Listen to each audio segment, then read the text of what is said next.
জানিয়ে দেব সর্বশেষ আপডেট বাংলা সংবাদ। শুরুতেই থাকবে শিরোনাম। শেখ হাসিনাকে ভারত ফেরত না দিলে চুক্তি সুস্পষ্ট লঙ্ঘন হবে বলেছে বাংলাদেশ।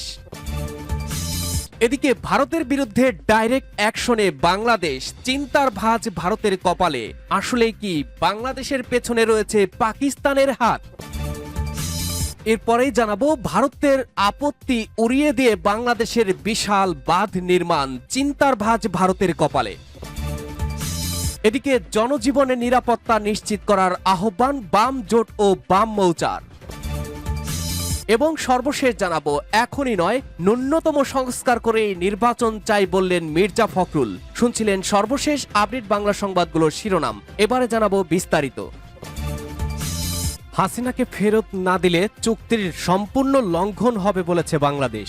সাবেক প্রধানমন্ত্রী শেখ হাসিনাকে যদি ভারত ফেরত না দেয় তাহলে সেটা হবে ভারত বাংলাদেশ প্রত্যাপন্ন চুক্তির সুস্পষ্ট লঙ্ঘন। চুক্তি অনুযায়ী ভারতের শেখ হাসিনাকে ফেরত দেওয়া উচিত বলে মন্তব্য করেন আইন উপদেষ্টা ডক্টর আসিফ নজরুল। মঙ্গলবার ২১ জানুয়ারি আইন মন্ত্রণালয়ের সম্মেলন কক্ষে এক সংবাদ সম্মেলনে একথা বলেন আইন উপদেষ্টা ডক্টর আসিফ নজরুল। তিনি বলেন, শেখ হাসিনাকে ফেরত দেওয়ার জন্য ভারতের কাছে বাংলাদেশের পক্ষ থেকে চিঠি দেওয়া হয়েছে। ভারত যদি শেখ হাসিনাকে প্রত্যাপন্ন না করে তাহলে ভারত বাংলাদেশ প্রত্যাপন্ন চুক্তির সুস্পষ্ট লঙ্ঘন হবে। পরবর্তীতে আমরা বিশ্ব সমাজে কি পদক্ষেপ নেব তা পররাষ্ট্র মন্ত্রণালয়ের মাধ্যমে ঠিক করা হবে। আমাদের যা যা করণীয় আছে আমরা করে যাচ্ছি, আরও কিছু করার থাকলে আমরা করে যাব। উপদেষ্টা বলেন, আগামী ৭ দিনের মধ্যে প্রায় ২৫০০ রাজনৈতিক হয়রানিমূলক মামলা প্রত্যাহার করা হবে। তিনি আরও বলেন, সাইবার আইনের স্পিচ অফেন্স সংক্রান্ত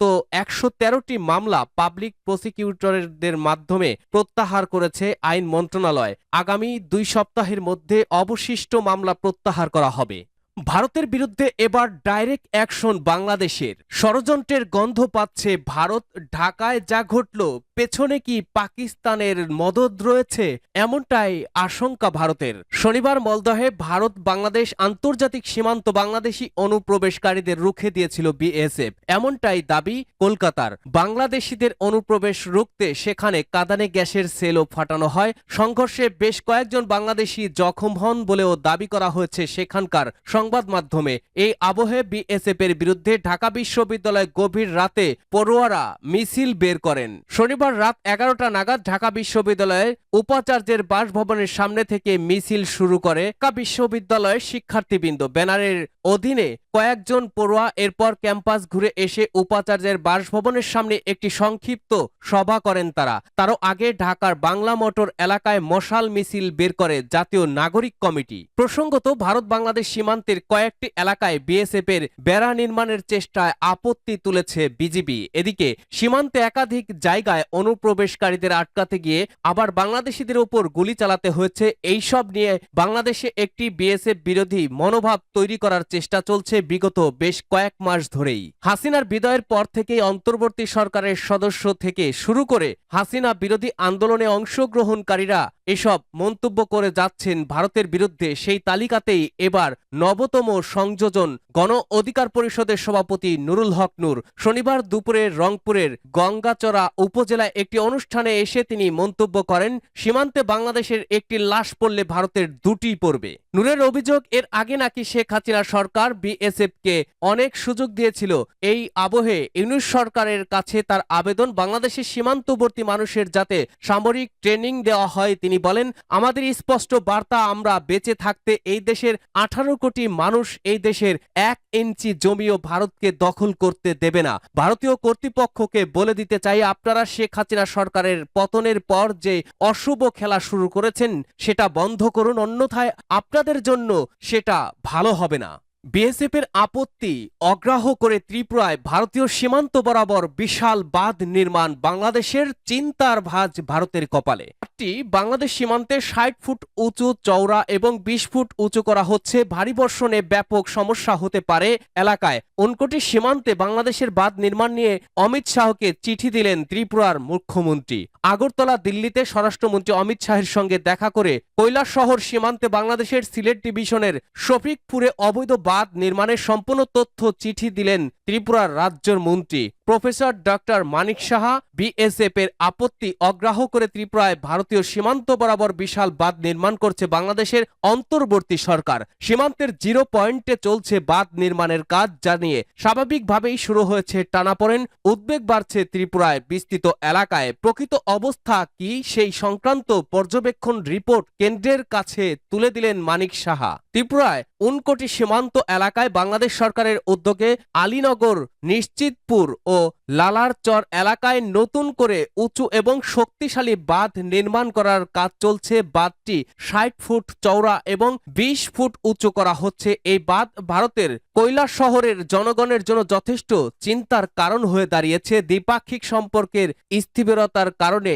গত 25 বছর ধরে ভারতের অংশে কোনো বাঁধ মেরামত বা নির্মাণের কাজ হয়নি। ভারী বর্ষণ হলে বাঁধ ভেঙে ব্যাপক ক্ষতির আশঙ্কা রয়েছে। যদিও ভারতের পক্ষ থেকে জমি অধিগ্রহণ করে ক্ষতিপূরণ দেওয়া হয়েছে, তবে অনেক এলাকায় এখনো বাঁধ নির্মাণ শুরু হয়নি। বাঁধ না থাকলে বর্ষার সময় বন্যা অবধারিত, যা পুরো কৈলাস শহরের জীবনযাত্রাকে বিপর্যস্ত করতে পারে।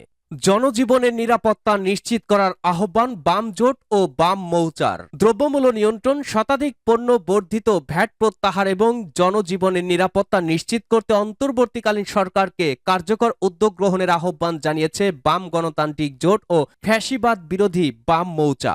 সোমবার রাজধানীর পুরনো পল্টনে সিপিবি কার্যালয়ে বাম গণতান্ত্রিক জোট ও ফ্যাসিবাদ বিরোধী বাম মৌচার যৌথ সভায় এই আহ্বান জানানো হয়। সভায় বাম গণতান্ত্রিক জোটের পক্ষে জোটের সমন্বয়ক ইকবাল কবির জাহিদ, রুহিন হোসেন প্রিন্স, বজলুর রশিদ ফিরোজ, মাসুদ রানা, মোর্শেদা মিশু, আব্দুল আলী, অধ্যাপক আব্দুল সাত্তার, নজরুল ইসলাম সহ বিভিন্ন পর্যায়ের নেতাকর্মীরা অংশগ্রহণ করেন। বাম জোটের নতুন সমন্বয়ক জাহিদের আগে একই স্থানে বাম গণতান্ত্রিক জোটের পৃথক সভায় বিপ্লবী কমিউনিস্ট লীগের সাধারণ সম্পাদক ইকবাল কবির জাহিদকে জোটের সমন্বয়ক মনোনীত করা হয়। আগামী 3 মাসে এই দায়িত্ব পালন করবেন তিনি। 6টি দলের সমন্বয়ে গঠিত এই জোটের সমন্বয়ক হিসেবে দায়িত্ব পালনের মেয়াদকাল 3 মাস।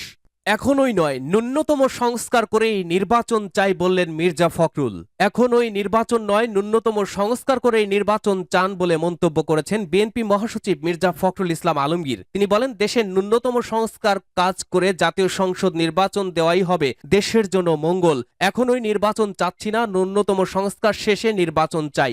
আমরা সবসময় নির্বাচনের কথা বলি, কারণ অনির্বাচিত সরকারের চেয়ে নির্বাচিত সরকারের গ্রহণযোগ্যতা বেশি। মঙ্গলবার দুপুরে জাতীয় প্রেস ক্লাবের তোফাজ্জল হোসেন মানিক মিয়া হলে জিয়া স্মৃতি পাঠাগার কর্তৃক শহীদ প্রেসিডেন্ট জিয়াউর রহমানের 89তম জন্মবার্ষিকী ও জিয়া স্মৃতি পাঠাগারের 12তম প্রতিষ্ঠা বার্ষিকী উপলক্ষে আয়োজিত গ্রন্থ আড্ডায় তিনি এসব কথা বলেন। মির্জা ফখরুল বলেন, আমাদেরকে অনেকে ভুল বুঝে যে আপনি এত নির্বাচন করেন কেন। হ্যাঁ, আমাকে মির্জা ফখরুল ইসলাম আলমগীর, বিশেষ করে ছাত্ররা তো বলেই এখানে নির্বাচন বলার কারণটা হচ্ছে একটাই, আমরা বিশ্বাস করি, আমি জানি এই বিষয়ে ভুল কিনা, যে কোনো নির্বাচিত সরকার কিন্তু অনির্বাচিত সরকারের চেয়ে ভালো।